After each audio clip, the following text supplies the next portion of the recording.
گیا ہے، اور اگر کوئی شخص کسی دنیاوی دشمنی یا بغض کی وجہ سے عالم دین کو برا بھلا کہتا ہے تو یہ گنہگار ہے۔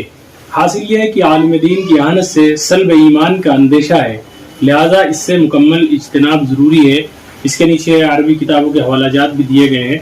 میں اپنے ایڈیٹر سے کہہ دوں گا کہ وہ اس پوری تحریر کو ڈسکرپشن میں ڈال دیں تاکہ وہ دلائل بھی آپ کے سامنے آ جائے۔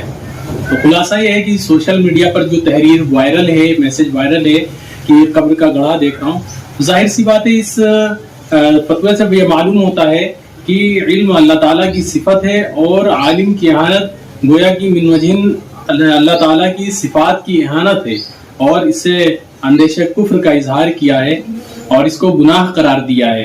لہذا ممکن ہے جب کوئی گناہ کرے گا تو اس وجہ سے وہ جہنم میں بھی جا سکتا ہے۔ اللہ تعالیٰ ہم سب کو علماء اور حفاظ کی حفاظت کرنے والا بنائے اور ان کی قدر کرنے والا بنائے۔ فقط واللہ تعالی عالم بالصواب۔